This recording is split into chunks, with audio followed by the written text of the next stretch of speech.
Nagpur railway स्थानकावरील वाढत्या गर्दीचा ताण कमी करण्यासाठी आणि प्रवाशांना दिलासा देण्यासाठी रेल्वे प्रशासनाने एक मोठा निर्णय घेतला आहे।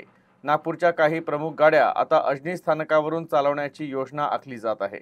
यात वंदे भारत ट्रेनच्या नावाचीही चर्चा आहे। नागपूर रेल्वे स्थानकावर प्लॅटफॉर्मची संख्या 8 असली तरी जागेअभावी गाड्या सुरळीत चालण्यात अडचणी येऊ लागल्या आहेत।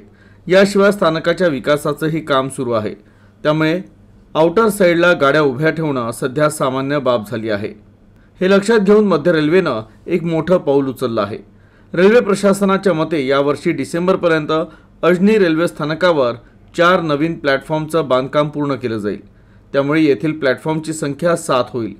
यावर्षी डिसेंबरपासून अजनी स्थानकावरून नागपूरहून सुटणाऱ्या काही गाड्या सुरू करण्याचं रेल्वे विभागाचं उद्दिष्ट आहे। यामध्ये नागपूर सिकंदराबाद वंदे भारत एक्सप्रेसचा समावेश असू शकतो।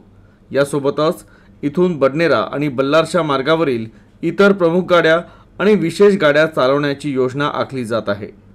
जागतिक दर्जाच्या स्टेशन प्रकल्पाअंतर्गत अजनी स्थानक विकसित केलं जात आहे, जे प्रवाशांना आधुनिक सुविधा प्रदान करेल। इतकंच नव्हे तर गोधनी स्टेशन देखील विकसित केलं जात आहे, त्यामुळे हावडा आणि दिल्लीकडे जाणाऱ्या गाड्यांचं संचालन सुलभ होईल। नागपूरच्या रेल्वे प्रवाशांसाठी ही निश्चितच दिलासादायक बातमी आहे।